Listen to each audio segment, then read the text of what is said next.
Modelos teóricos de administração pública, patrimonialista, burocrático e gerencial. Eu analisei mais de 200 questões de concurso para poder chegar nessa aula, cobrindo exatamente tudo que mais aparece dentro do contexto desse tema quando as bancas de concurso pelo Brasil cobram isso no edital.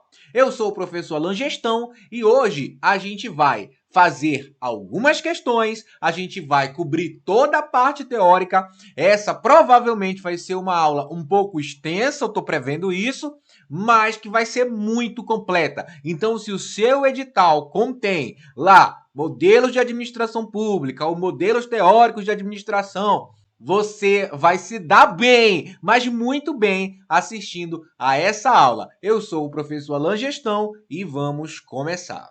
A gente vai começar falando do patrimonialismo, ok? Para que essa aula fique o mais didática possível, o que eu vou fazer? Eu vou falar primeiro do patrimonialismo, depois do burocrático, depois do gerencial e por último a gente vai fazer um resumão, um reforção, um mapa mentalzão que vai pegar todos eles para ficar mais fácil de você fixar.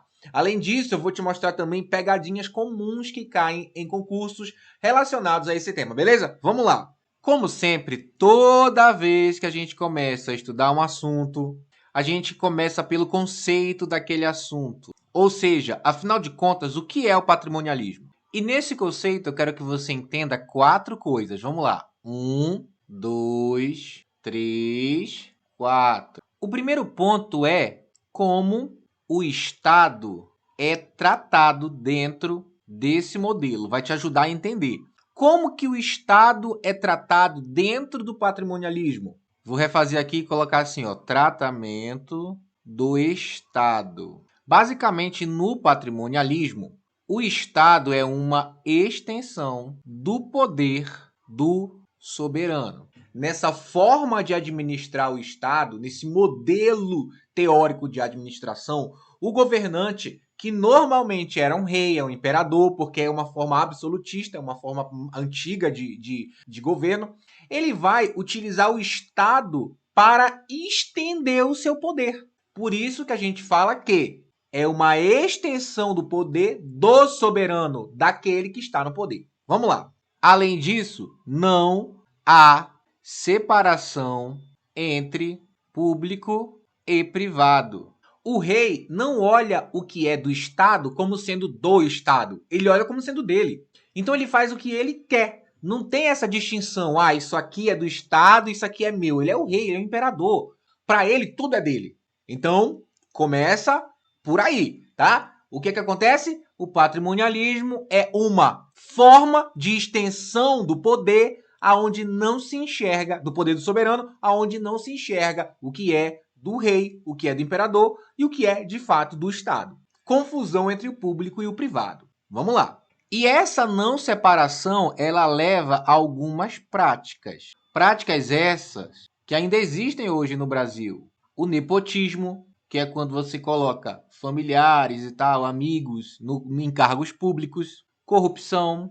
Eu nem preciso te explicar o que é corrupção. Você mora no Brasil. Pelo menos eu acho que você mora no Brasil, mas ainda que não more, você conhece bem o Brasil porque você entende português. Eu acho. Clientelismo. Esse clientelismo algumas pessoas não conhecem, então eu vou colocar aqui. Se fala de troca de favores. Como assim? É simples, ó. Vota em mim que eu te dou uma cesta básica. Vota em mim, me dá o teu apoio numa questão que eu te dou um cargo público, ok? Clientelismo, vamos prosseguir. Em qual contexto esse patrimonialismo existiu? Ora, em estados pré-capitalistas. Então, antes do capitalismo tomar conta dos estados, do país, do globo, do mundo, né? O patrimonialismo corria solto. Em, por exemplo, estados absolutistas. Que aí você lembra, né? De reinos, aqueles estados que quem comandava era o imperador, que quem comandava tá difícil de falar, hein? Que quem comandava era o imperador. A gente tem um exemplo aqui no Brasil que você conhece muito bem, que é o Brasil colonial. Antes de existir a República, existia Portugal mandando no Brasil, Brasil colônia. E, na verdade, do Brasil colonial até 1930, até a década de 30, que quando foi implantada a burocracia no Brasil, a gente teve o patrimonialismo. Então, entendemos o conceito inicial. O que é o patrimonialismo? O patrimonialismo é uma forma de administração pública onde o rei, o imperador, o soberano usa a máquina estatal, usa o Estado como uma extensão do seu poder. Então ele pode fazer o que quer, porque ele não faz distinção do que é dele e do que é do Estado, ou seja, ele não faz distinção entre o que é público e entre o que é privado, e por isso existe muito nepotismo, existe corrupção, existe clientelismo, e esse modelo ele é comum dos estados absolutistas antes do capitalismo tomar conta do mundo. Lá onde existiam reis e rainhas, príncipes e princesas, imperadores. Beleza? Tudo bem até aqui? Tá? Por quê? A gente tem um material aí que fala direitinho, ó, tudo que eu acabei de te falar e ainda mais coisa, né? Tem questão, tá? E a gente vai fazer questão aqui, mas eu quero que você entenda nesse momento o seguinte, esse material você só pode baixar se você for meu aluno no ADM Academy. Se você não é, bate o print da tela, não tem problema. Fica à vontade, bate o print. Eu não vou mostrar todo o material aqui, mas do que você conseguir bater print, fique à vontade. Mas lá no material completo, a gente vai ter tudo sobre esse modelo patrimonialista, tudo sobre o modelo burocrático, tudo sobre o modelo gerencial. E a gente vai ter muita questão de concurso, vai ter gabarito comentado, muita coisa bacana. Fora isso, especificamente essa aula aqui, eu vou colocar 20 questões só sobre o modelo patrimonialista, 20 questões só sobre o modelo burocrático, 20 questões só sobre o modelo gerencial e mais 20 questões que é uma mistura, são questões que misturam todos os modelos para que você possa testar os seus conhecimentos. Isso tudo no ADM Academy, então você pode se matricular. Agora, a gente precisa falar das características desse modelo, que é o modelo burocrático. Vamos dar continuidade. E aí agora eu vou puxar aqui para o lado, mais aqui, ó, e vou escrever características. E eu já citei aqui algumas características, né? Eu já citei nesse modelo, nessa introdução. Então, para cá, só para ilustrar o mapa mental, vamos falar novamente. Especificamente de 5 características. 1, 2, 3, 4, 5. Primeiro, você já sabe, eu te falei, é a fusão público-privado. Como assim fusão público e privado? Foi o que eu te disse. O imperador, o rei, a rainha não faz distinção entre o que é bem do Estado e entre o que é bem do governante, bem dele, bem pessoal. Não faz a distinção entre o que é público e o que é privado. Segunda característica que eu também já te falei é a extensão do poder do soberano. O aparelho estatal, ele é como se fosse uma ferramenta do rei.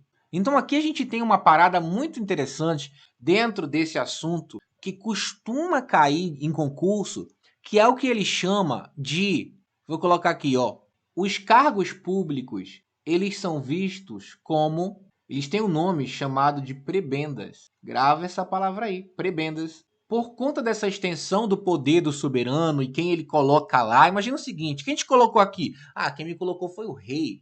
Quem me colocou foi alguém que está lá dentro, que é perto do rei. Então, veja bem, imagina quem está de fora olhando para dentro e falando assim, aquele cara está lá no serviço público porque foi o imperador que colocou ele, porque foi o rei que colocou ele. Então, o que é isso? Esse cara é visto pela população como a elite, como nobreza. Inclusive, isso costuma cair, e eu vou escrever aqui para você, que é o quê? Os cargos também são vistos cargos como nobres. Os cargos são vistos como nobres. O status do funcionário público é de nobre, de nobreza. Beleza? E como eu te falei também, há muito o que? Nepotismo. E aonde tem nepotismo, aonde tem gente entrando porque é da família do imperador, do rei, aonde tem isso, tem muita corrupção. Além disso, tem o clientelismo, que é as relações estabelecidas com troca de favores. Então, vou escrever aqui troca de favores, como eu expliquei anteriormente, né? Faz isso para mim que eu te dou um cargo público, que eu te dou apoio, vota em mim que eu faço A, B e C. Hoje isso acabou no Brasil, né? Hoje acabou. Ninguém mais compra voto, ninguém dá cesta básica em troca de nada, né? Acabou, acabou. Hoje não existe mais, certo? Ausência de impessoalidade. Quando a gente estudar o modelo burocrático, você vai ver que lá o cargo ele é impessoal, ou seja, não se dá à pessoa. A autoridade não está na pessoa, a autoridade está no cargo. Então, tipo, se você trabalha no setor público ou se você vai passar e vai trabalhar, você vai ter um chefe, por exemplo. Se por acaso trocar o chefe e entrar outro, você vai continuar obedecendo. Por quê? Porque a sua obediência não é à pessoa que está no cargo. A sua obediência é ao cargo, é à autoridade do cargo. Então, na burocracia é impessoal, mas aqui não, aqui é pessoal. Aqui existe essa fusão entre o que é público, entre o que é privado, entre toda essa bagunça aí. Então, não tem pessoalidade, tá? Aliás, não tem impessoalidade. Tudo é pessoal, beleza? Seguindo. Aliás, deixa eu botar mais uma característica aqui, a sexta, que é a falta de transparência.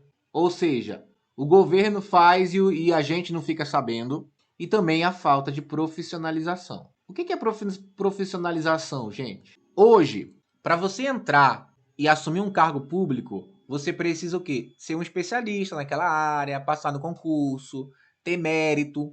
Antigamente, nessa época aqui, não. Ah, quem é aquele cara ali? Ele é amigo do imperador. Então vem cá, ó, assume esse cargo aqui. A pessoa nem era profissional daquele cargo, a pessoa não tinha conhecimento daquele cargo, a pessoa não era capacitada, ela não era tecnicamente preparada para aquele cargo. Mas como não era necessário a profissionalização, não era necessário também dar transparência e dizer quanto aquela pessoa ganhava, por exemplo. Hoje, se você quiser, você vai nos sites do governo e você vê quanto o servidor ganha. Existe uma transparência, mas naquela época não. Então não tinha transparência, não tinha profissionalização. Característica do patrimonialismo. E aí eu vou te dar aqui um exemplo prático. Exemplo prático. Imagina, galera, um rei. Tá aqui o rei. Se ele é um rei, ele precisa de uma coroa, certo? Ele é o rei. Esse cara, ele vai construir o quê? Ele vai construir um palácio. Tá aqui, um palácio. Só que esse cara, ele não construiu o palácio com o dinheiro dele. Ele construiu o palácio com o dinheiro do Estado. E ele não prestou contas. Então, ó, ele construiu, o rei construiu um palácio sem prestar contas. Além dele construir para ele utilizar, ele nem disse quanto gastou e tudo que estava envolvido naquilo ali. E mais, ele fez mais. Esse rei aqui, ele botou um amiguinho dele, botou é ótimo. Colocou outro amiguinho dele, colocou uma amiguinha dele para o quê? Para trabalhar no palácio, para morar no palácio. Ele deu cargos para essas pessoas. Ele deu o cargo de tesoureiro para esse aqui, ó. Tesoureiro. Esse aqui foi cuidar de uma província, cuida da província. Enfim, ele deu o cargo de tesoureiro para um cara que nem entende de finanças. Ele deu um cargo de cuidar de uma província inteira para um cara que nem entende de gestão. Ou seja, isso reflete a não profissionalização. Então ele construiu o palácio, ele não prestou conta, ele nomeou seus amigos, nomeou parente, primo para cargo importante, sem ter qualificação. E ele ainda fez o seguinte, ó, tá vendo essa menina aqui? Pô, eu vou te dar uma terra. Toma uma terra. Aqui, vá morar com a sua família nessa terra. Uma terra que pertencia ao Estado. Agora está nas mãos de um particular. Por quê? Porque não existe distinção entre o que é público e entre o que é privado. O rei usa o Estado como uma extensão do seu poder, faz o que ele quiser, usa bem público como se fosse privado, não tem separação. Isso é o patrimonialismo. Beleza? E para finalizar, eu vou criar aqui, ó, para você entender como se deu rapidinho esse patrimonialismo no Brasil. Porém, existe uma aula que é sobre a evolução da administração pública no Brasil. Essa aula tá por aí. Assiste aí no canal, tá? Essa aula tá por aí. Essa aula, ela vai falar sobre essa evolução, como é que foi isso aqui, esses modelos no Brasil, tá bom? Vai falar como foi esses modelos no Brasil. Então, fique tranquilo. Mas eu vou citar aqui um pouquinho para você entender. Vamos lá. No Brasil, gente, a gente teve, ó, o período colonial e a gente teve a República Velha, que foi quando veio a República, mas a República ela nasceu do período colonial. Então ela nasceu com elite, ela nasceu com pessoas importantes, República Velha, tá? No começo da República não era como é hoje, tá? Não era como é hoje. Então a gente tem isso aqui, ó, o Brasil colonial, que é aqui que a gente tem a família real chegando no país. A gente tem os imperadores, Dom Pedro I, Dom Pedro II, imperadores, certo? E aqui na República Velha a gente tem os primeiros presidentes, tipo lá vou colocar só primeiros presidente. E aí, se você lembra da história, você tem o quê? O Marechal Deodoro da Fonseca. Ah, não vou escrever aqui não. Eu sei o seguinte, que essa República Velha, ela foi até 1930. E aí a gente vai ter a eleição de Getúlio Vargas e tudo mais. Aí vai entrar uma outra república, né? Aí, isso aí a gente não vai falar agora não, tá? Primeiro só entenda o seguinte, no Brasil, o patrimonialismo ele foi dominante, tá? Desde do período colonial até o período de 1930. Inclusive, alguns editais, quando vão falar sobre a evolução da administração pública no Brasil, acabam deixando ali entre parênteses após 1930, ou seja, que ele quer só o que aconteceu a partir do governo de Getúlio para frente até aqui, tá? Mas esse patrimonialismo ele tá antes, ele tem resquícios depois, mas isso é outra história que a gente fala em outra aula. O que você precisa entender aqui agora é que no Brasil ele foi predominante nessa época. Aqui, Dom Pedro utilizava o poder dele exatamente nesses moldes. Tipo, o poder dele era uma extensão do Estado. Ou melhor, o Estado era uma extensão do poder dele. Aqui você tinha cargos públicos que eram ocupados por aliados do rei, ou tinha uma elite local, tá? E, aliás, mesmo depois da independência, essas práticas permaneceram, persistiram. Aí você tinha a elite rural, né? Se você deve ter estudado a questão do coronelismo, aquela coisa toda. E ainda hoje no Brasil você consegue ver resquícios de patrimonialismo. Por exemplo, hoje a gente tem um nepotismo cruzado, né? Tipo assim, o cara não pode contratar parente para o gabinete dele, o outro também não pode. Mas por que a gente não faz assim então? Ó, contrata meus parentes no teu gabinete, que não são teus parentes, e eu contrato os teus parentes no meu gabinete. Isso é o que? Nepotismo, corrupção. Só que é o nepotismo cruzado, entendeu? Existem práticas patrimonialistas, existem pessoas que se apoderam do que é do Estado como se fosse seu. Por exemplo, dinheiro. Quando tem um desvio de dinheiro, é o quê? Um resquício de patrimonialismo. O cara tá pegando dinheiro do Estado e fazendo ser dele, entendeu? Então, por que isso é importante? Porque muitas questões de concurso falam assim, ó. Quando a burocracia foi instituída, acabou com o patrimonialismo no Brasil. Não, tá errado. Tá? Não é isso, não se trata disso, nunca acabou, existe até hoje. Então, quando foi implantada a burocracia, deu-se um jeitinho para que ainda tivessem resquícios de patrimonialismo no país. A outra questão que fala também, tipo, é quando foi implantado o modelo gerencial, acabou com o patrimonialismo, acabou com a burocracia, não. Gente, tanto o patrimonialismo, quanto a burocracia, quanto o gerencialismo existem hoje, coexistem hoje. Tá bom? São três modelos que continuam existindo. Resquícios de patrimonialismo, coisas boas da burocracia permanecem. A gente ainda tem um modelo muito burocrático, mas a gente tem uma aplicação prática voltada para o gerencialismo. Enfim, você vai entender melhor isso ainda nessa aula quando a gente falar de burocracia e de modelo gerencial, tá bom? Mas por enquanto, entenda isso aqui. Patrimonialismo é isso aí, beleza? É o suficiente para você entender nesse momento. Agora a gente vai passar para o modelo burocrático. Vamos nessa. Aliás, antes de passar para o modelo burocrático, vamos responder umas questões sobre patrimonialismo? Vamos lá. Questão 1.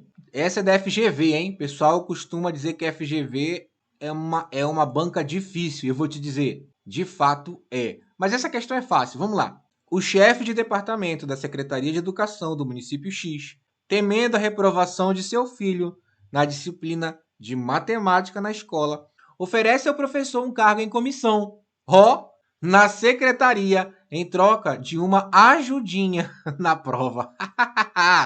No contexto dos paradigmas da administração pública, essa atitude do chefe de departamento, que percebe o aparelho estatal como um instrumento do detentor do poder, pode ser considerada típica do modelo, gente, sem pensar, né?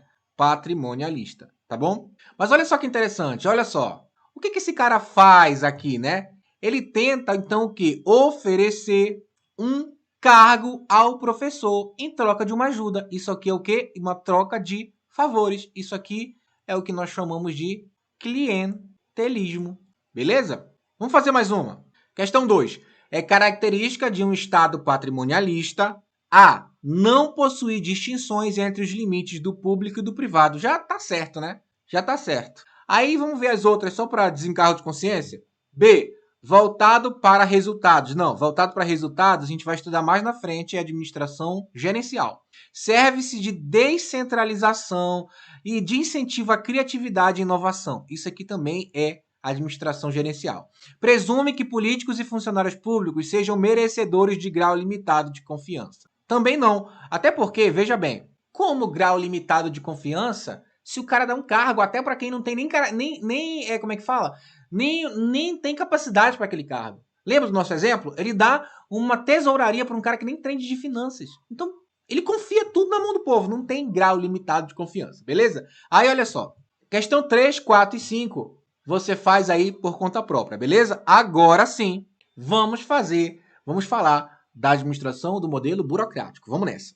Eu vou escrever aqui, ó, modelo burocrático. E a gente vai precisar falar aqui de 6 coisas. Então, vamos lá. Em branco, número 1.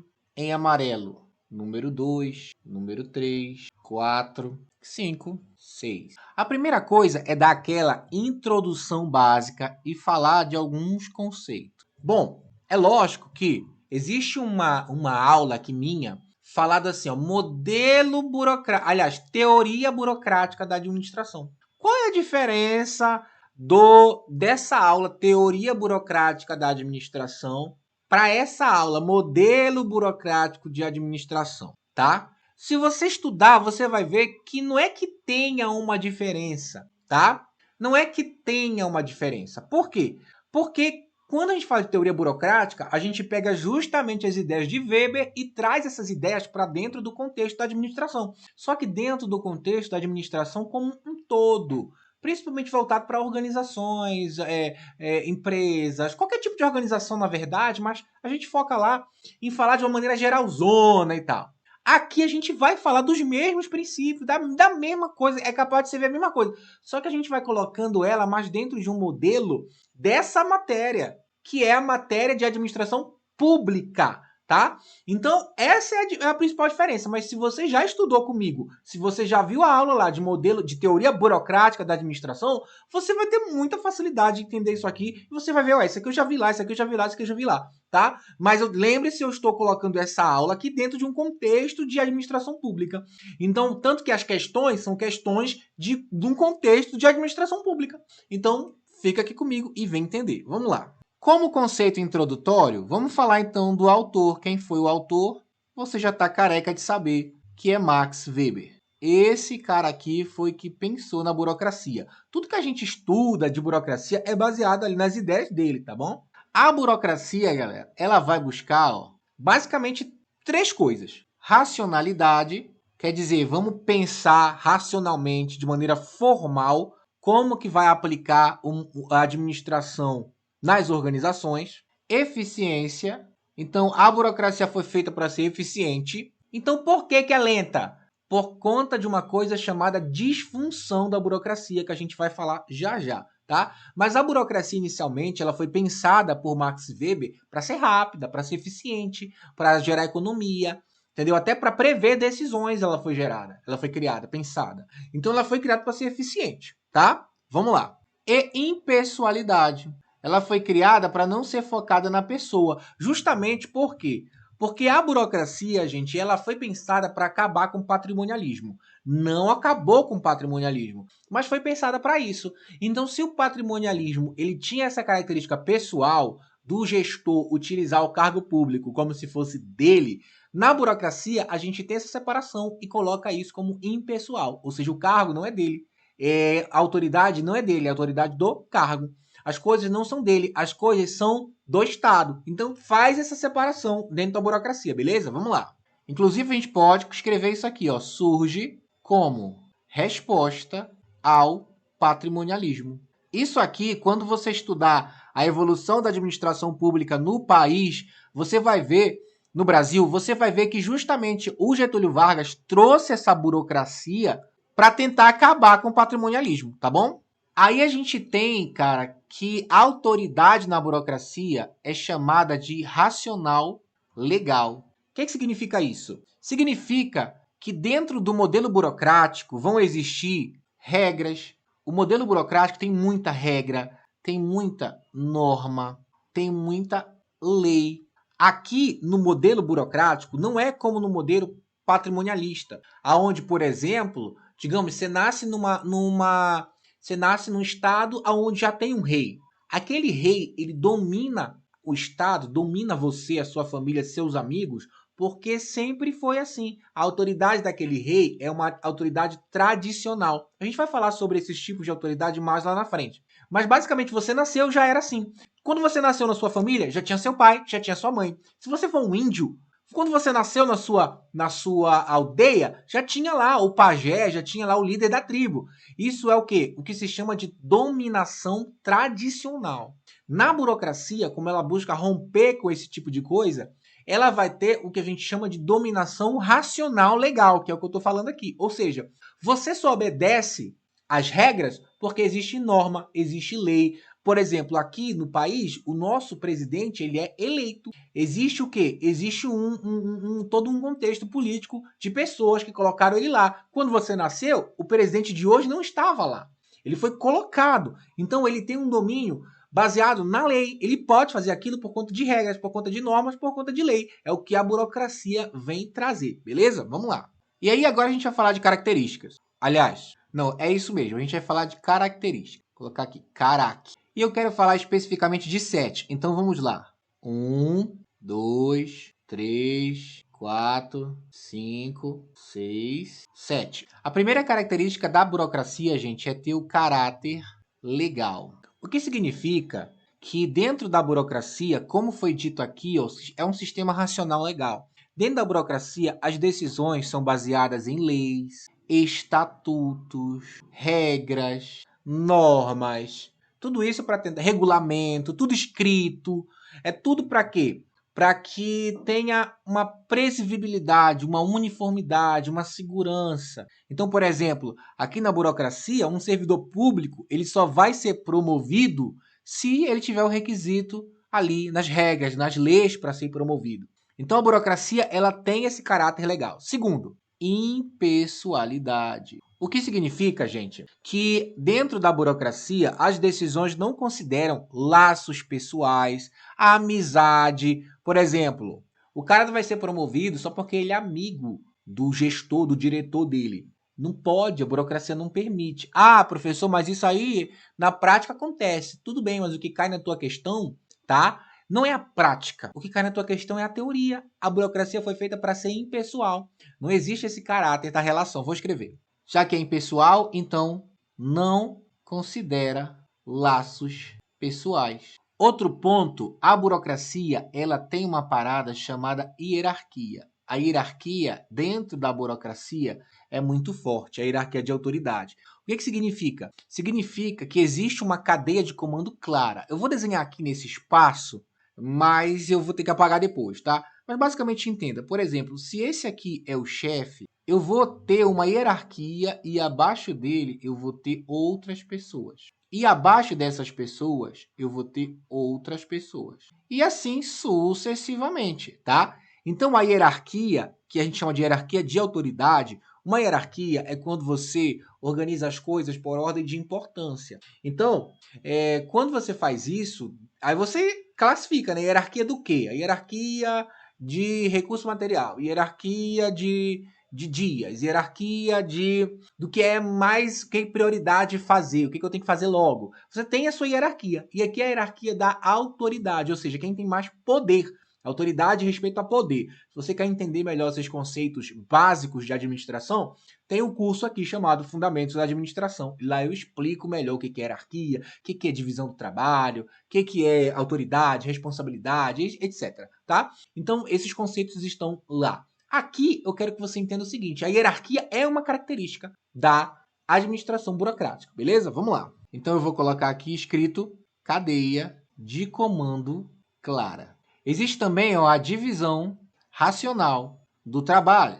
Na hierarquia, na burocracia, as tarefas elas vão ser divididas conforme a especialização, conforme a necessidade, conforme departamento, tudo isso para ser mais eficiente. Então, você tem, como eu falei, não vou explicar sobre divisão do trabalho, até porque tem uma aula sobre isso. O que é a divisão do trabalho? Tem uma aula explicando lá e tal, onde eu explico direitinho a divisão do trabalho. Mas entenda, por exemplo, que um hospital público vai ter médico, vai ter enfermeira, vai ter atendente. Isso é o quê? É dividir o trabalho para que essas pessoas que ficam nesse trabalho específico sejam melhores, sejam especializadas, sejam mais eficientes, sejam mais rápidas.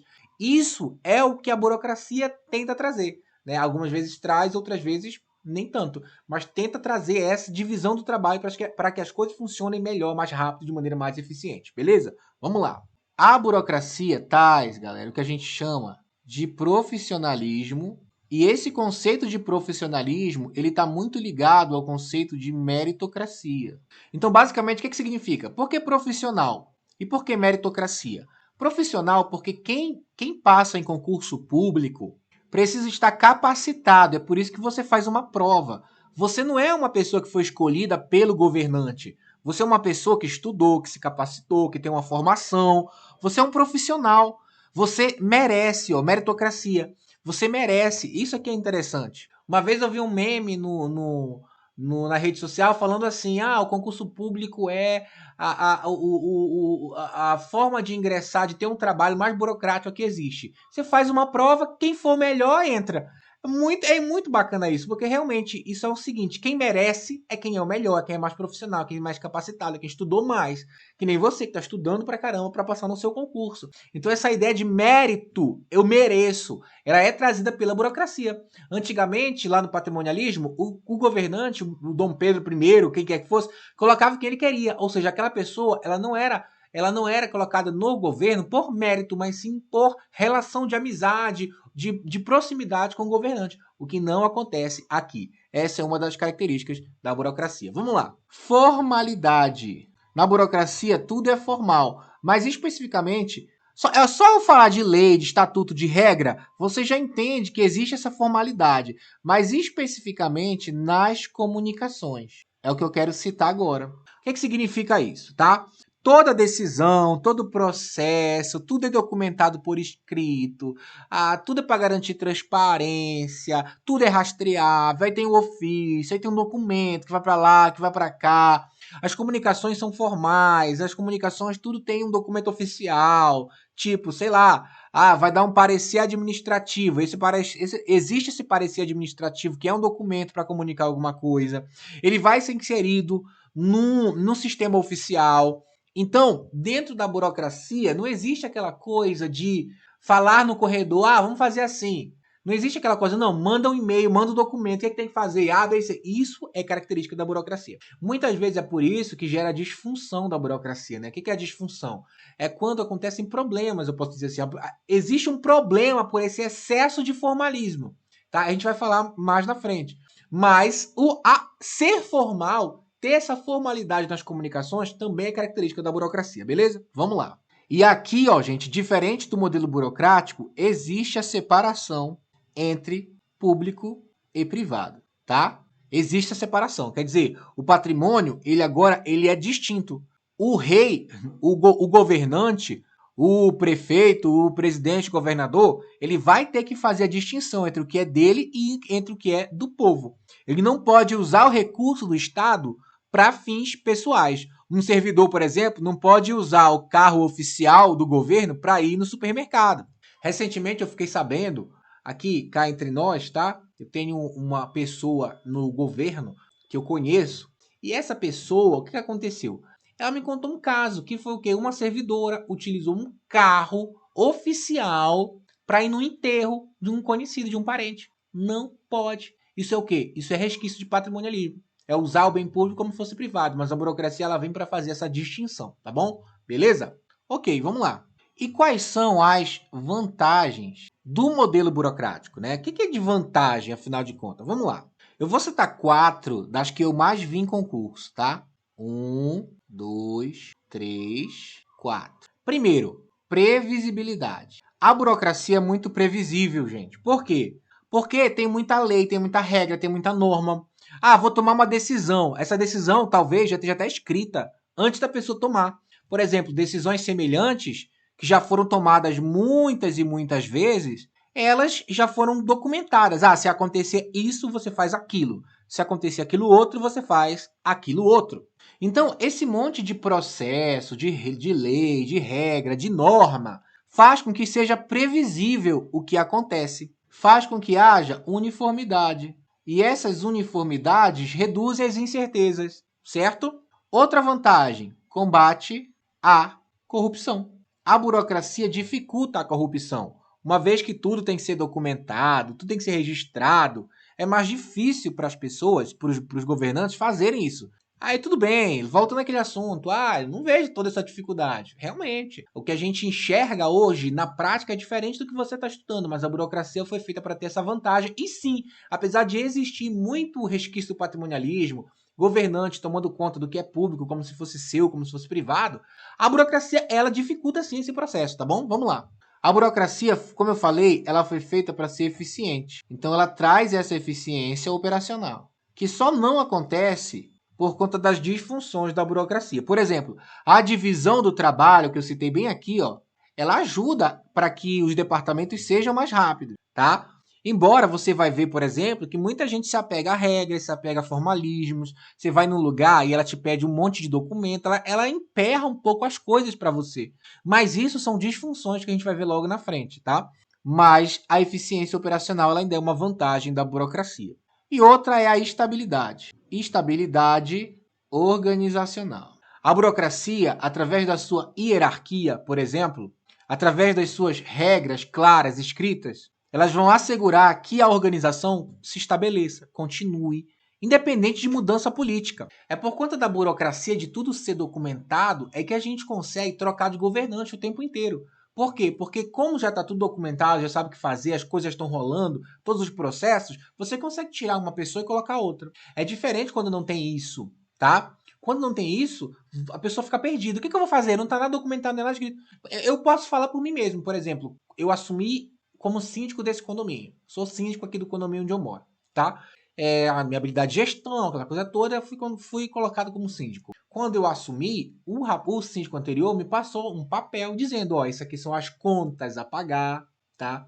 Essas aqui são as datas de vencimento, isso aqui é a conta do condomínio, você precisa fazer isso, isso e isso. Então, esse processo ajuda na transição, tá? E eu cheguei, tornei tudo tecnológico. Então, o próximo síndico que vier vai pegar todo um sistema de gestão que eu criei para esse condomínio e tudo mais e vai poder dar continuidade.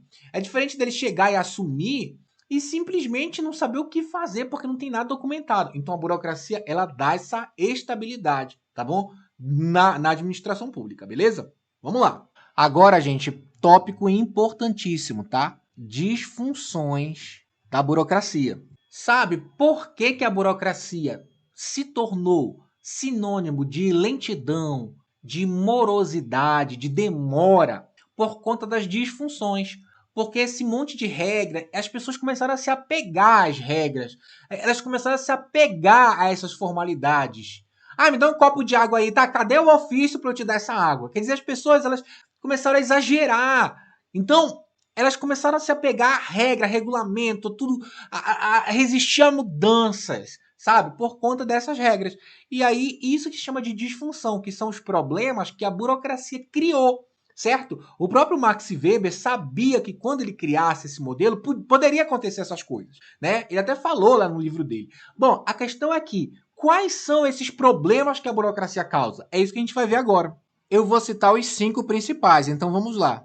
1, 2, 3, 4, 5. Primeiro, excesso de formalismo.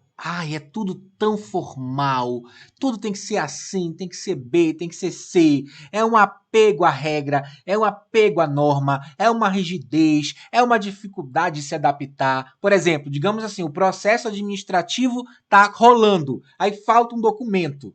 Mesmo que a solução daquele processo seja óbvia, o processo fica travado ali porque tem um documento que está faltando. É tipo, você vai no INSS, tá vivo, mostra a sua identidade, mostra o documento, tá lá, e o cara fala assim, não, mas você tem que ir no médico, você precisa de um laudo pra provar que você tá vivo. É tipo assim, você entendeu? É um apego formal, o cara tá na frente, ele tá vivo, ele tá falando. A gente tá falando, tá conversando, tá aqui a identidade dele, é uma identidade verdadeira, tá aqui o registro de nascimento, tá aqui, tá tudo ali. E o cara tá pedindo o quê? Tá pedindo, às vezes, ali, um laudo médico pra provar que ele tá vivo. Isso é o excesso de formalismo, beleza? Vamos lá. Resistência a mudanças. Gente, se as pessoas estão acostumadas com regras, elas têm dificuldade de mudar. Por exemplo, você tem um servidor antigo lá, ele trabalha anos naquela repartição pública e ele está acostumado a fazer as coisas no papel, tudo papelada. Tá? Aí vem uma modernização, entra uma tecnologia, entra um sistema, ele precisa aprender a usar aquele sistema. E aí o que acontece? Ele fala, não quero. Por quê? Porque eu já fiz tudo assim, ó. Eu já sei como é que faz. É só pegar esse papel aqui, imprimir, levar ali, levar acolá. Por que eu vou querer mudar?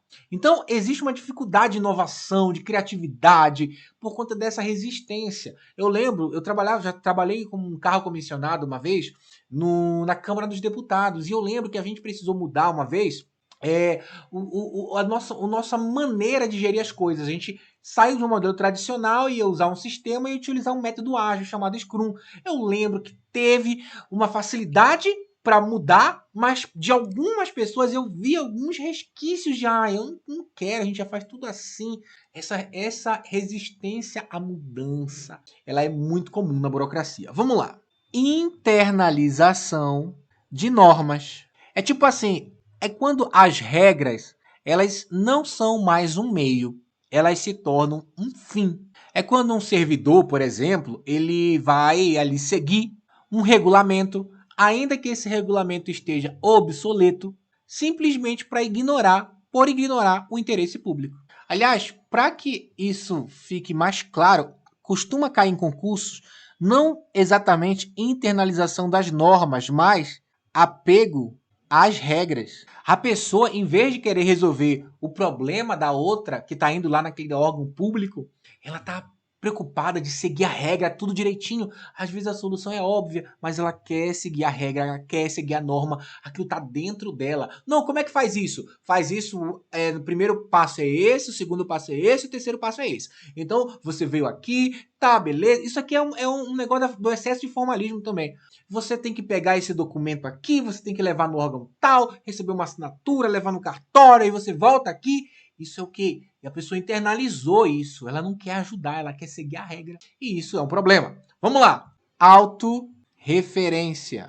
Autorreferência, gente, é muito comum cair em concurso isso. É quando a burocracia, é como se a burocracia servisse para sustentar a própria burocracia. É tipo assim, você cria um procedimento burocrático complexo só para dizer assim, tá sendo feita alguma coisa aqui nesse órgão. Está sendo feita alguma coisa aqui nessa repartição. Você cria uma complexidade, uma série de regras, uma série de formalismos só para se autorreferenciar. Quer dizer, aquele órgão não está de fato prestando o seu objetivo final, que é o interesse público, que é o bem-estar social, o bem-estar da coletividade. Não. Ele está preocupado apenas na sua própria existência. É como se a burocracia ela existisse para manter a própria burocracia, ao invés de utilizar como modelo de gestão para conseguir resultados, para conseguir dar ao público, dar ao povo, à população, algo bom para si, entendeu? Então a burocracia ela tem esse problema. Vamos lá. Conflito com o público. A burocracia, ela sabe essa questão aqui, ó, de impessoalidade? Tá vendo aqui impessoalidade? Ela distancia as pessoas. Você já chegou num órgão público e o funcionário tava com cara de bunda? O que acontece? Você chega lá, ele não tá preocupado com você. Ele não tá preocupado se você vai ser bem atendido. Ele não tá preocupado se você vai se sentir bem, se você vai ter um atendimento rápido, um atendimento humano.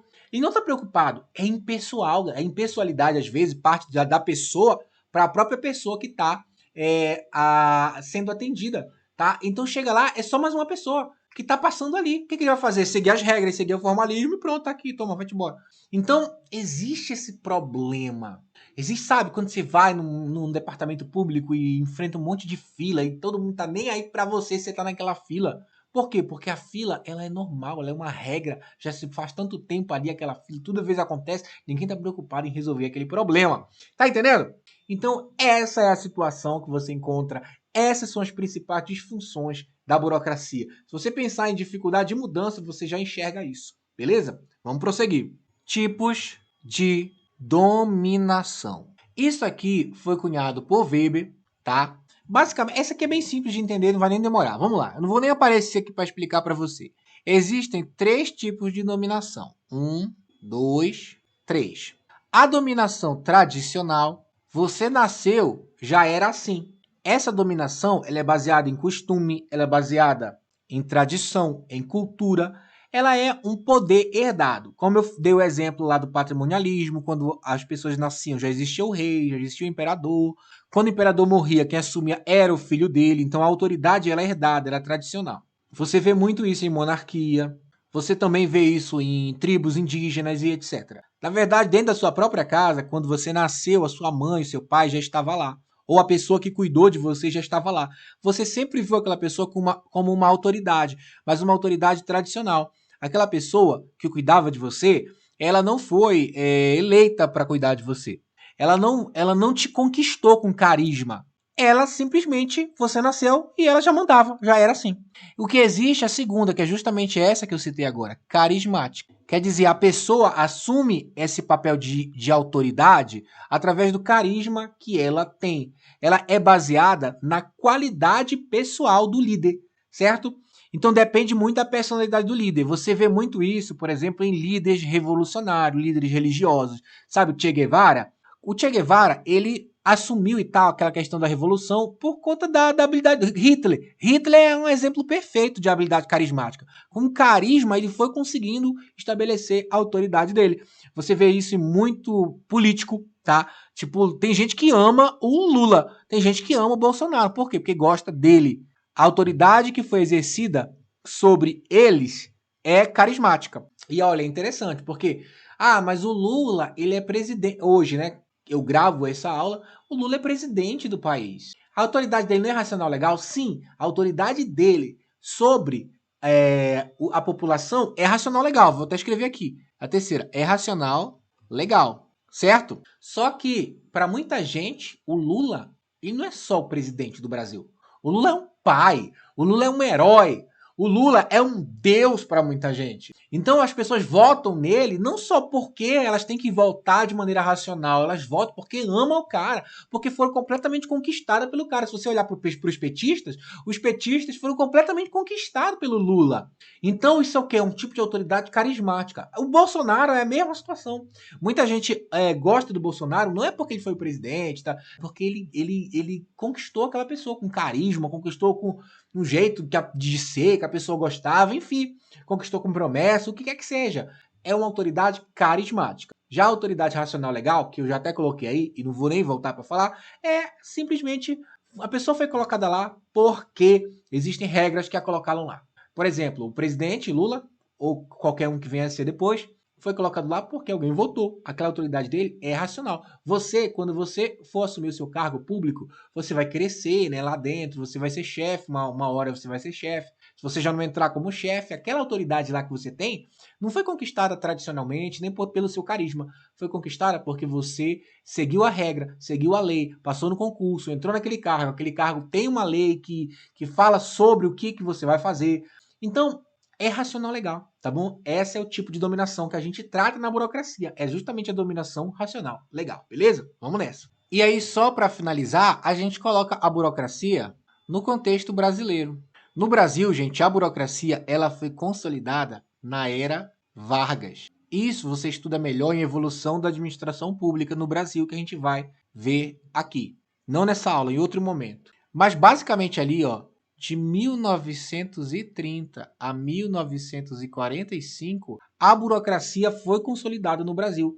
Era parte de um projeto que tinha como modernizar, racionalizar a administração pública brasileira, romper com prática patrimonialista do período colonial, como eu falei anteriormente. Então, no Brasil, essa burocracia ela foi instaurada pela DASP, Departamento Administrativo do Serviço Público. Isso aconteceu em 1938. Algumas questões vão falar 1936, 1937, porque basicamente em 1936 teve essa ideia consolidada, mas ela só foi implantada mesmo em 1938. Então, você tem essa variação de datas aí. E a partir dessa DASP é que você vai ter no Brasil concurso público, que você vai ter carreiras administrativas, carreiras estruturadas, controles formais. Então, o Brasil, a burocracia, ela marcou a transição do patrimonialismo para o modelo burocrático, né? Basicamente, essas duas informações elas são muito importantes para você entender. Cai muito em questão, tá? Essas duas informações caem demais em questão, mas você estuda melhor isso na aula de evolução da administração pública no país. Vamos fazer questão? Eu vou responder essas questões aí. Questão 6. Um dos princípios norteadores da administração pública burocrática é a garantia de autonomia para o gestor público. Errado, galera.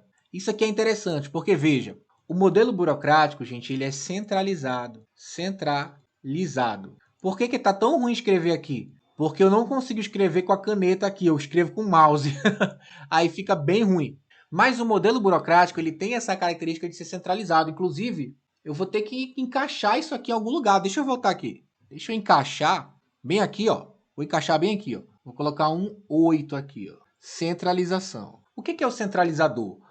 A centralização ela não dá autonomia. Se você, por exemplo, você já conheceu um chefe muito centralizador?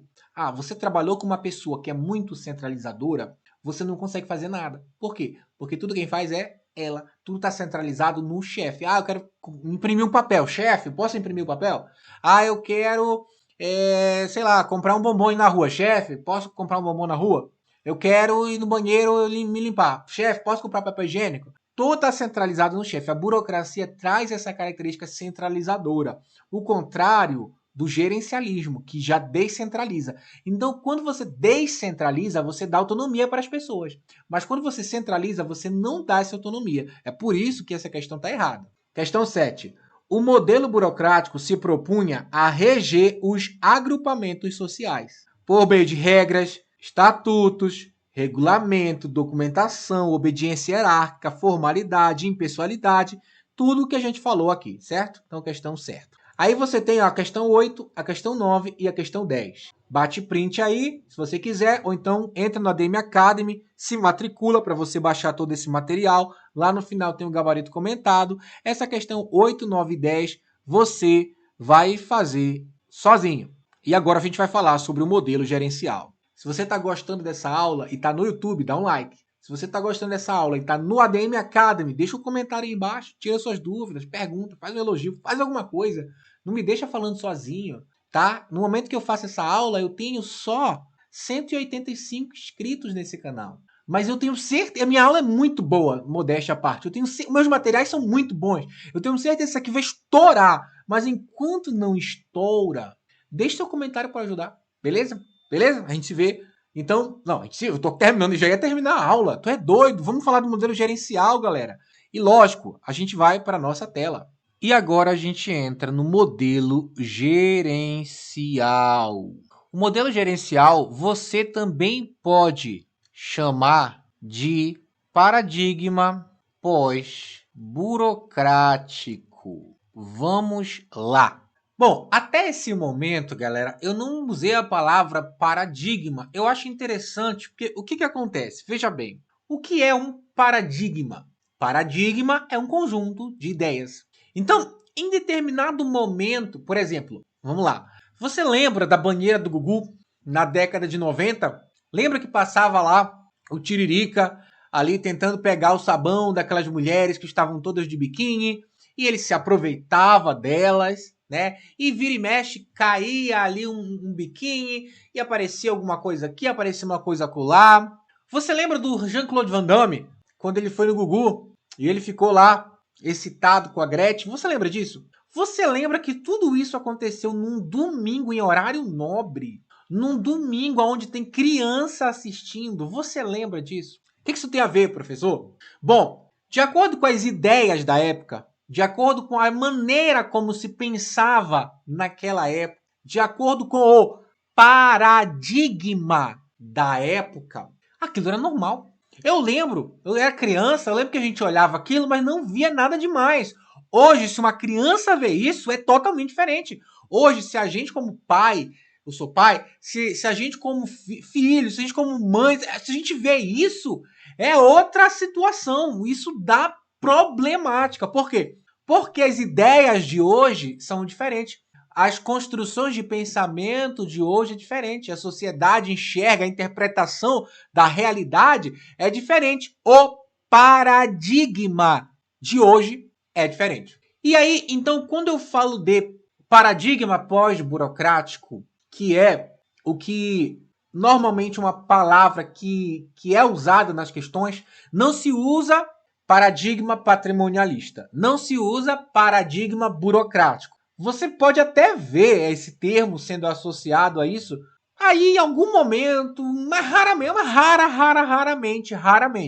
Mas você vê paradigma pós-burocrático em muitas questões. Só que eu quero que você entenda que o paradigma pós-burocrático é simplesmente o conjunto de ideias que veio após a ideia preponderante que era a burocracia. Então, lá na época colonial, você tinha um paradigma patrimonialista. Na época da burocracia, ali, que foi forte a sua implantação entre 1930 e 1945, você tinha um paradigma burocrático.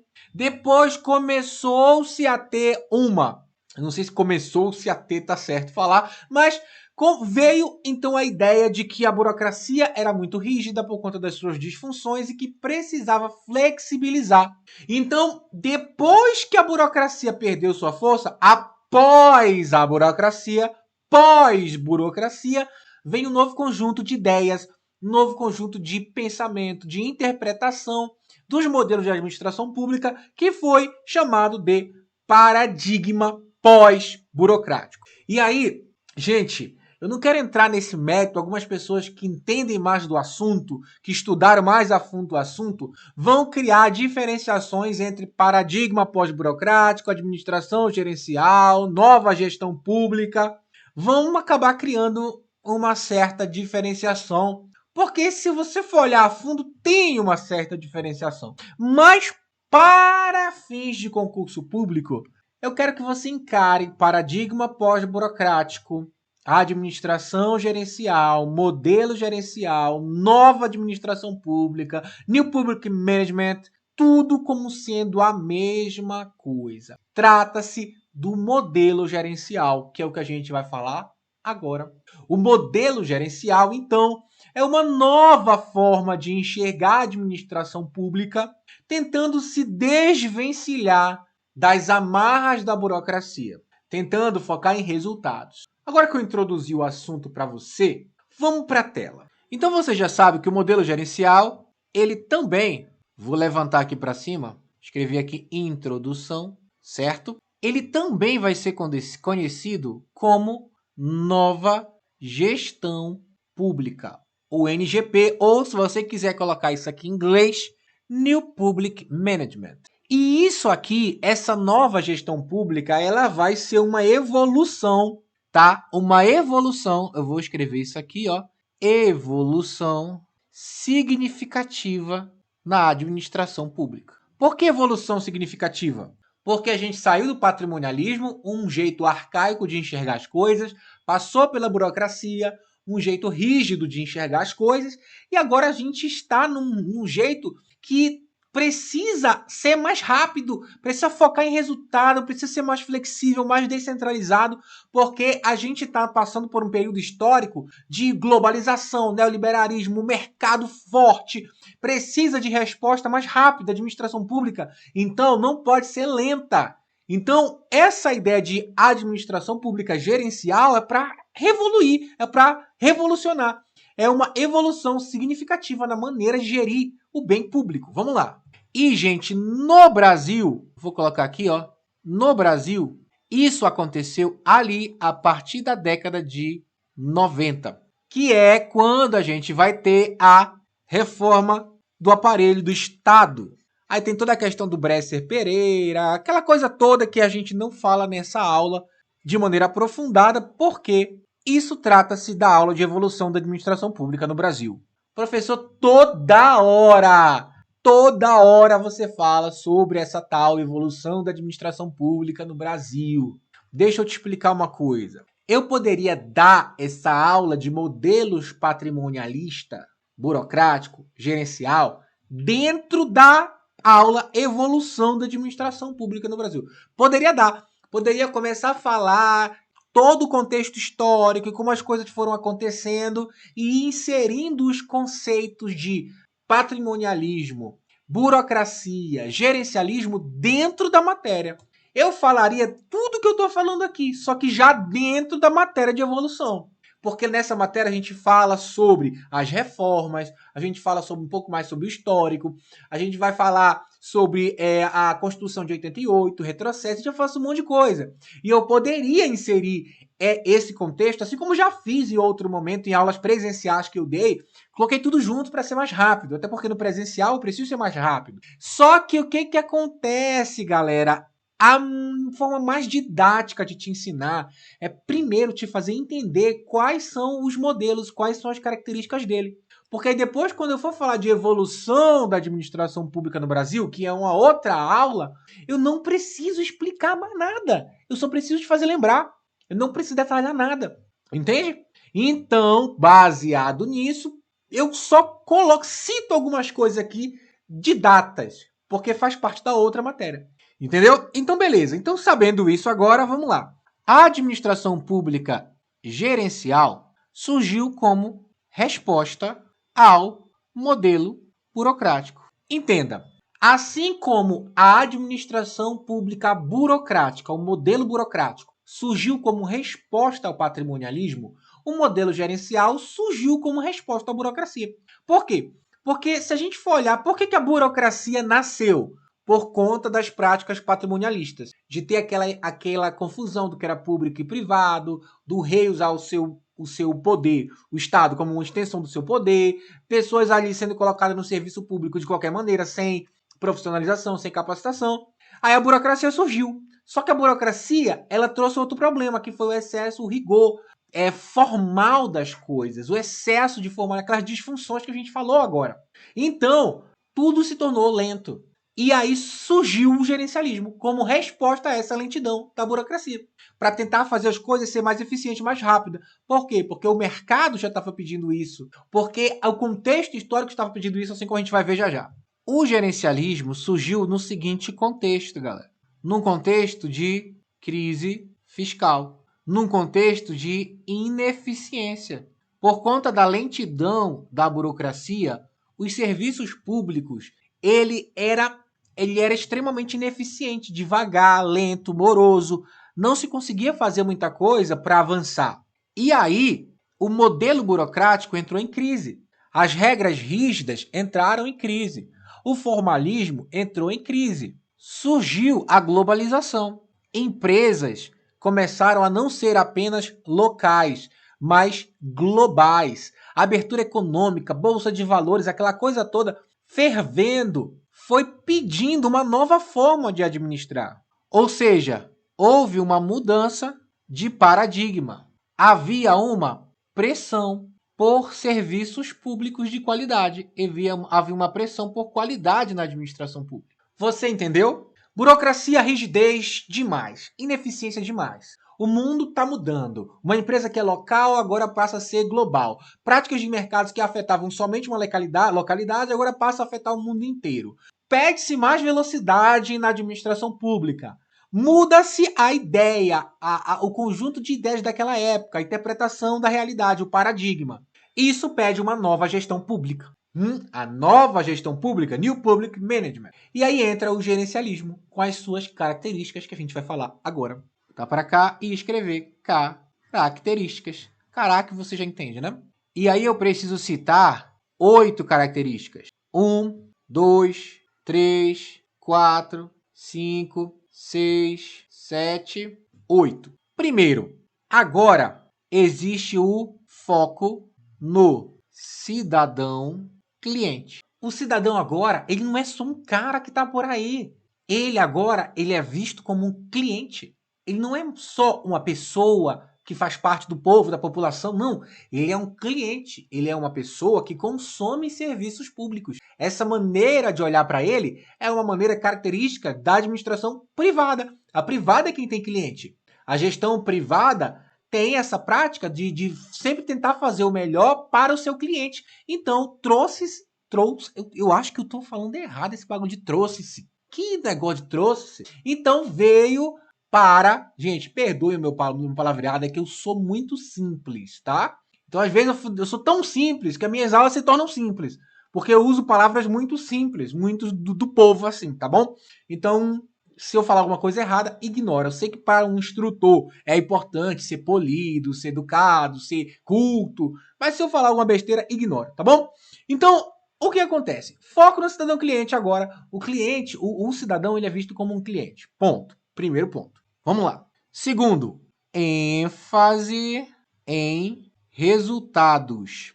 Diferente do modelo burocrático, que o foco era em si mesmo, lembra que eu falei que era autorreferenciado? O modelo gerencial não tem foco em si mesmo. O modelo gerencial tem foco no resultado. Tanto que a gente fala que ele prioriza o controle a posteriori. Daqui a pouco eu falo disso. Porque o resultado só vem no final.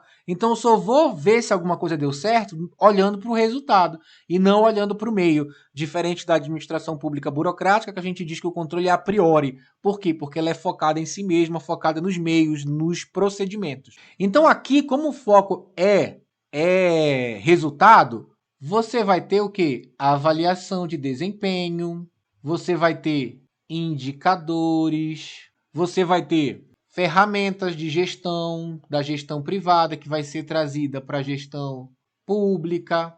Você vai ter contratos de gestão, etc. É tipo assim, agora a administração pública tem meta. Ah, vamos reformar 10 escolas esse ano.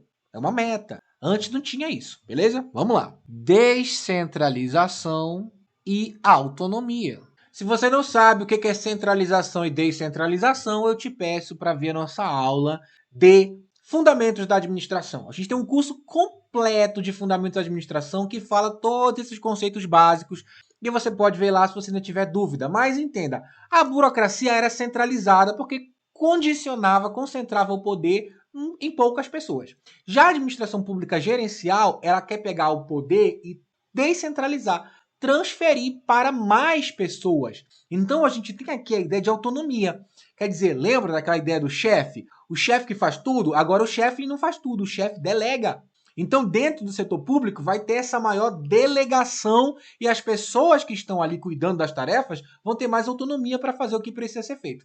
Além disso, também tem a descentralização política. Quer dizer, muita coisa que estava, digamos, na mão da União passa então para os estados. Muita coisa que estava na mão dos estados passa para os municípios. É a descentralização política. Beleza? Vamos lá. Tem o conceito também de transparência e accountability. Quer dizer, agora a administração pública ela precisa mostrar o que faz, ela precisa ser transparente, ela precisa prestar contas, ela é responsável pelo que faz para prestar conta. Ela tem que garantir que a sociedade consiga monitorar o que a administração pública faz. Como eu já citei em outro momento, se você for hoje no portal da transparência, ali você consegue ver o salário do servidor, o que está acontecendo, a agenda, etc. A administração pública mostra tudo o que faz. Inclusive, se você viu minha aula sobre princípios da administração pública, você sabe que transparência, no caso, publicidade é um deles, né? Adoção de práticas do setor privado. Então, a administração pública vai incorporar algumas práticas. Por exemplo, terceirização. É muito comum que as empresas elas contratem outras empresas para prestar certo serviço. Isso não existia antes na administração pública, mas foi incorporado pelo modelo ali gerencial.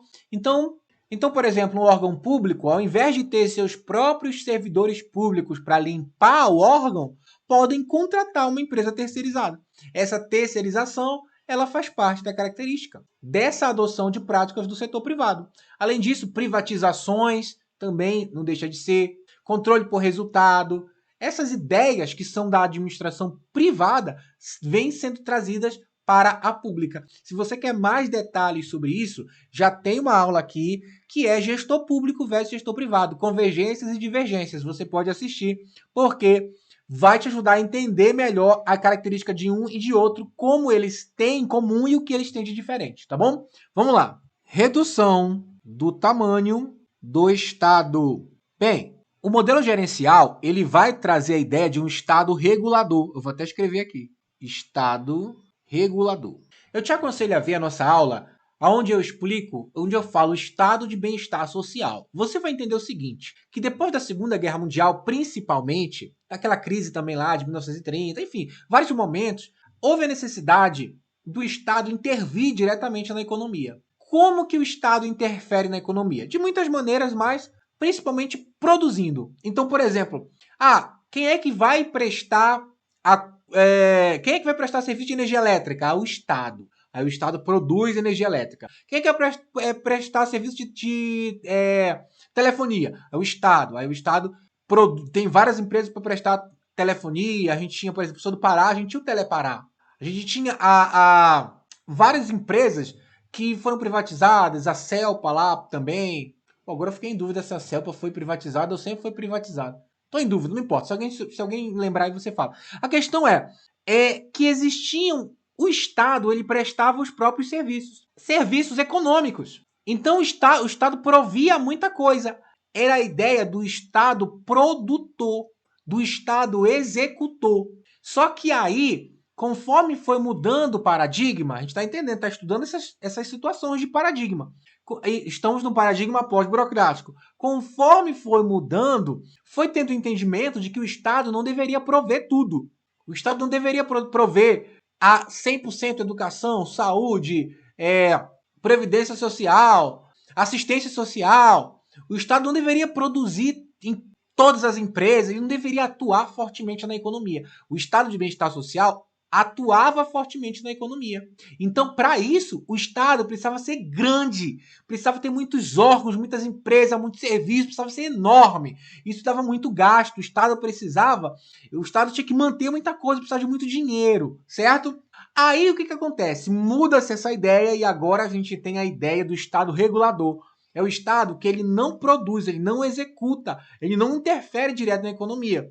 Por quê? Porque quem faz isso são as empresas, ele só regula o que essas empresas estão fazendo, ele fica de olho, ele fica controlando o que essas empresas estão fazendo. Então a ideia da administração gerencial traz essa ideia de redução do Estado, porque se o Estado agora não produz, ele vai tirar isso da sua mão e vai jogar para uma empresa. Então se eu jogo para a iniciativa privada algo que o Estado faz, eu diminuo o tamanho do Estado. Se eu jogo outra coisa, eu diminuo o tamanho do Estado. Por quê? Porque sai órgãos, sai agentes, e diminui os gastos, certo? E aí vai para a mão da iniciativa privada. Então essa redução do Estado também é uma característica da administração gerencial. Vamos lá. Eficiência, eficácia e efetividade. Os conceitos de eficiência, eficácia e efetividade também tem uma aula só para isso aqui no canal, tá? Professor, se o senhor tem uma aula só para isso, por que o senhor tá falando aí? Ué, porque faz parte do assunto, né? Só que se você quiser se aprofundar, vai assistir a aula lá, tá? Eficiência, meio, eficácia, fim, efetividade, impacto. São as 3 principais diferenças. Se eu faço algo de forma eficiente, eu faço algo gastando menos tempo, menos recursos, menos pessoas. Eu faço algo de maneira otimizada, eu evito desperdício. Se eu faço algo de maneira eficaz, significa que eu consegui atingir o fim que eu queria. Eu sou eficaz quando eu finalmente consigo alcançar o resultado. E eu sou efetivo, eu tenho efetividade quando eu consigo ser eficiente e eficaz ao longo do tempo, porque aí eu causo impacto social.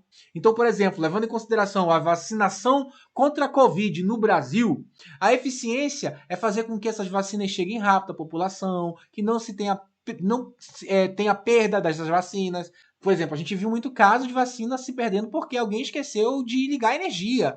A gente viu, por exemplo, gente desviando vacina. Em vez de do enfermeiro dar na pessoa que está na fila, ele guarda a vacina, insere uma seringa vazia e dá essa vacina para alguém que ele conhece. Olha a loucura. Isso é ineficiência. Então, a eficiência é você cuidar das coisas para serem rápidas, otimizadas, gastando menos tempo, recurso, economia, energia, etc. A efetividade, dentro ainda desse exemplo das vacinas, é se eu conseguir vacinar, bater minha meta de vacinação. Eu alcancei o resultado. Peraí, eu falei eficácia agora ou eu falei efetividade? Volta. Eficiência, desperdício, eficácia, alcançar o resultado, e efetividade é que, por exemplo, se eu vacinar todo mundo, eu erradico a Covid no Brasil. Ou seja, teve um impacto ao longo do tempo. Beleza? Legal? Ok. Esses conceitos são trazidos para a administração pública. Eles são conceitos, muitos da administração privada, exceto a eficiência, né? Você tem a eficiência, já existia na burocracia, mas não conseguia ser tão importante na sua eficiência, porque tinha disfunção da burocracia que a gente já estudou. Mas agora o conceito de eficácia vem forte no gerencialismo, porque eficácia é atingir resultados, que a gente já vem falando aqui.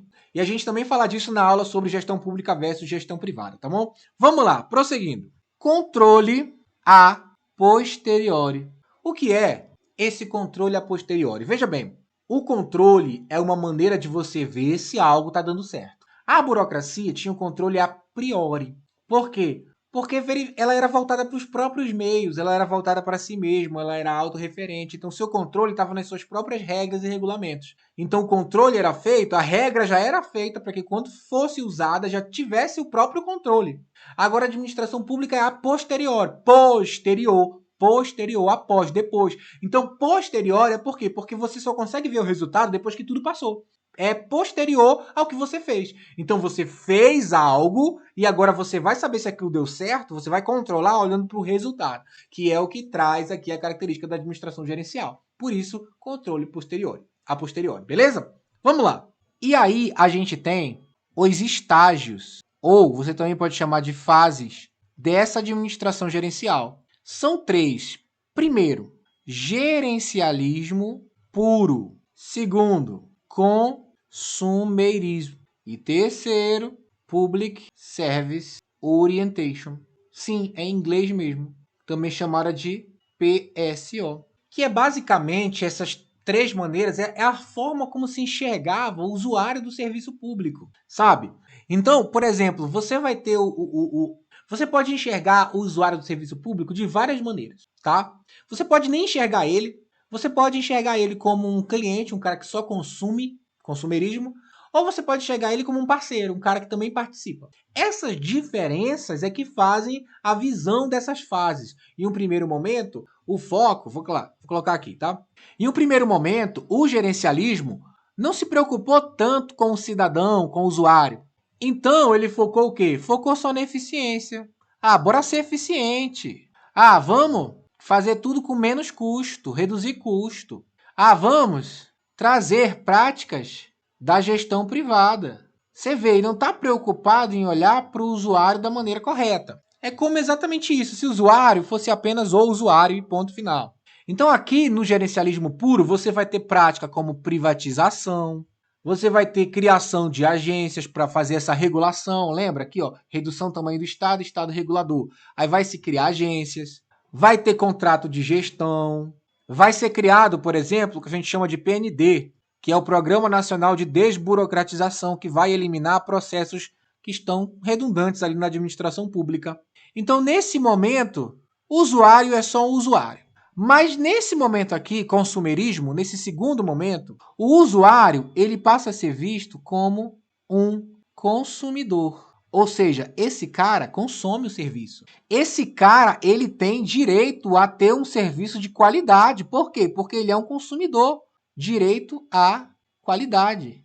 Esse cara tem o direito a usufruir dessa eficiência. Então aqui você vai ter a criação de serviços de atendimento ao consumidor. Você vai ter a criação, por exemplo, do cartão do SUS. Aí tem a lei de acesso à informação. Lá em São Paulo você tem um programa Poupa Tempo.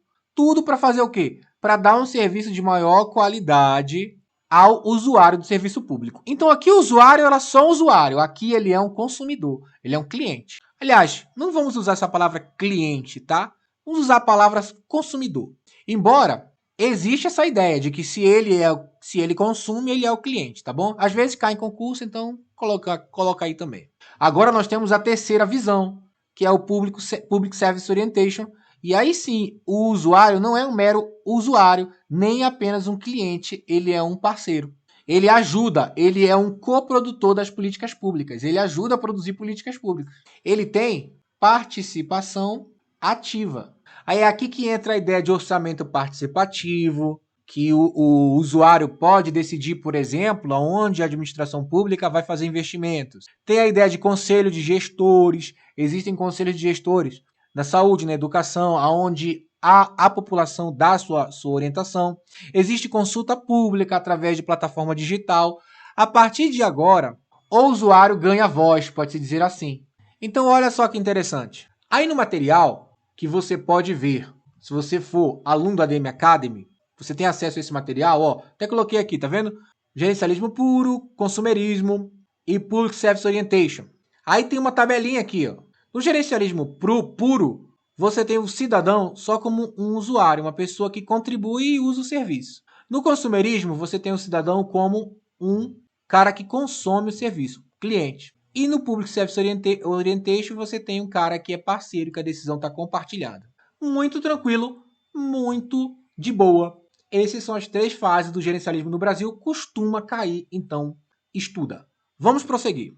E para finalizar com chave de ouro, a gente vai falar de algumas críticas a esse modelo. E aí eu quero trazer 7 críticas, então vamos lá. 1, 2, 3, 4, 5, 6, 7. Lembra que na burocracia existia uma resistência à mudança? Porque quem está na burocracia não quer, vou escrever aqui logo, resistência à mudança. Quem está na burocracia não quer mudar para fazer coisas diferentes. Então, aqui, embora essa característica ela é da burocracia, mas lembra disso, que para mudar do que está sendo burocrático para o gerencial, existe essa resistência. Então, ela vai aparecer aqui também dentro desse sentido, tá bom? Uma resistência de trocar da burocracia para o gerencial, mas não é uma resistência dentro do próprio gerencialismo em si, porque o gerencialismo ele é flexível. As pessoas que já estão acostumadas com ele conseguem ter isso mais bem desenvolvido, tá bom? Vamos lá. Risco não, vamos lá. Vou colocar assim, ó, privatização excessiva. Sabe, agora é gerencialismo, vamos sair privatizando tudo. Tá errado. Possível redução de transparência. Na verdade, gente, não é uma possível redução de transparência, mas uma noção de que pelo fato da administração pública precisar adotar práticas da administração privada, pode ser que eles acabem, por algum momento, não ali sendo transparente. Tipo assim, existe muita delegação de autoridade, as coisas são mais descentralizadas, pode ser que fuja um pouco de controle, digamos assim, tá? Então isso acaba aparecendo. Abandono de princípios burocráticos importantes. Eu vou ter que refazer isso aqui, né? Eu não só vou refazer, como eu vou deixar só esses 4 mesmo. Por quê? Porque os outros que eu ia colocar, eu pensei bem agora, quando caem mais para um lado da burocracia. Que nem o resistência a mudanças aqui, ó. O resistência a mudanças, embora ele muitas vezes se caracterize na administração pública gerencial, ele acaba sendo mais cobrado em concursos dentro da parte burocrática. Então, enfim, vou deixar só esses 4. E aí vamos responder algumas questões, meu amigo. Vamos lá, questão 11. Na administração pública gerencial, almeja-se o controle a priori. Não, gente, a gente já entendeu que o controle é a posteriori. Tá errado. Deixa eu passar aqui. Vamos resolver a questão 13. A questão 12 você se vira lá para resolver. A nova administração pública é caracterizada pela tentativa de aplicar valores e práticas corporativas vindos do setor privado para o setor público. Até aqui, correto, né? Tendo suas principais bases teóricas no pensamento burocrático de eficiência de Max Weber. Não, né, gente? Max Weber é burocracia. Burocracia é rigidez. A administração pública não traz da administração privada a rigidez, tá bom? Então tá errado. Questão 14. Assinale a alternativa que descreve corretamente uma característica que diferencia a administração gerencial da administração burocrática. Então, o que é diferente? ênfase na centralização das decisões. Centralização é a administração burocrática. Foco na conformidade com procedimentos e regras. Esse foco de procedimento, de regra, é burocracia também. Prioridade na eficiência e resultados. Perfeito, é isso aqui, ó. É o que difere da administração pública burocrática. Lógico, professor, mas eficiência tem na burocracia. Tudo bem, eficiência tem. Era para ser assim, né? Acabou não acontecendo, mas era para ser assim. Só que quando a gente olha a alternativa como um todo, eficiência e resultados, isso aqui é foco total da administração gerencial. E quando a gente olha a letra D, estrutura hierárquica rígida e formal é também característica da administração burocrática. Portanto, letra correta, a letra D. Tem aí a questão número 15 para você resolver sozinho. E aí, gente, para a gente começar a finalizar nossa aula, aí está um quadro comparatório entre os modelos, tá? Período histórico, aí você tem o patrimonialista, que é na parte de monarquia absolutista, Brasil colonial, conforme a gente falou. O burocrático já vem ali perto da era Vargas.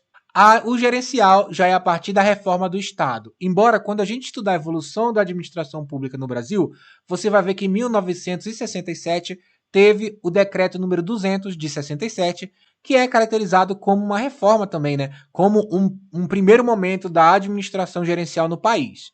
A relação com o público e privado, no patrimonialista, faz essa confusão. Já na burocracia, há essa separação clara. E na gerencial também há essa separação. No patrimonialismo, o poder é pessoal ou clientelista, ou seja, o poder é do próprio rei ou é em troca de favores. No burocrático é racional legal, como Max Weber falou, e na gerencial é orientada para resultados. Bom, você pode acompanhar sozinho, porque a gente falou tudo isso aqui, tá? A gente falou tudo isso, aqui o controle, ó. Lá no patrimonialismo não existe controle, tá? É ausente ou é arbitrário, ou seja, a decisão do governante. Já no burocrático é a priori, como a gente falou, e lá no gerencial é a posteriori, tá bom? E aí, vamos fazer umas questões? Eu coloquei algumas pegadinhas comuns em concursos, como, por exemplo, confundir os modelos, dizer que uma característica é de um, mas é de outro, ou atribuir características modernas ao patrimonialismo. Patrimonialismo não tem característica moderna, simplesmente porque patrimonialismo é do passado.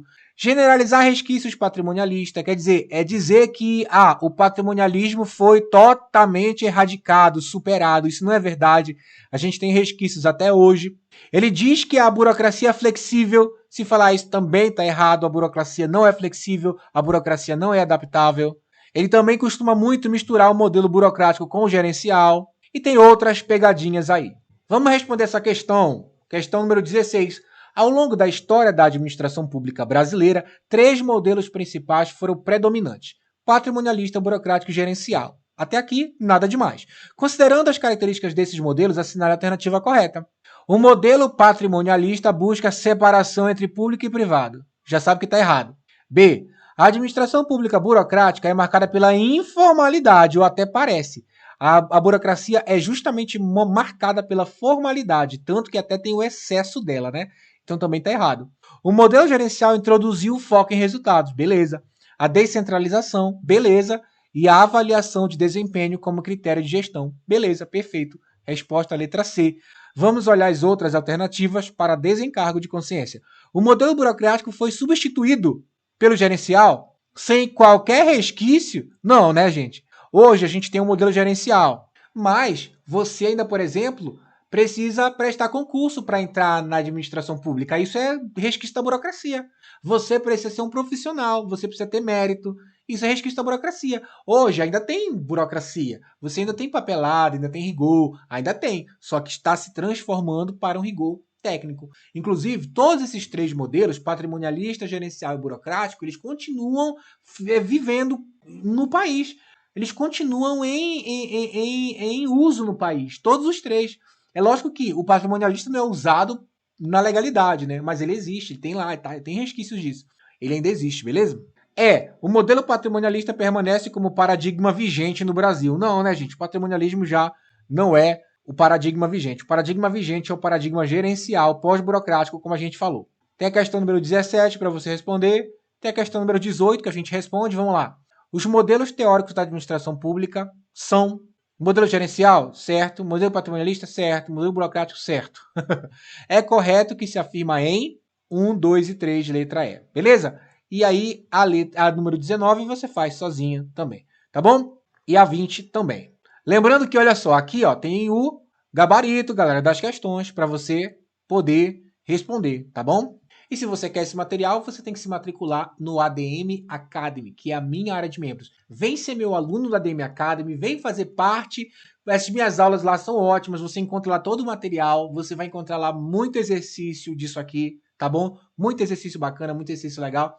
Além desses que estão nesse material, eu vou colocar outros, como eu falei no começo do vídeo. Eu espero que você tenha gostado muito, que você se torne meu aluno, que você, se não se tornar, dá um like, comenta, faz alguma coisa para a gente poder espalhar essas aulas de qualidade para todo o Brasil. A gente se vê numa próxima aula.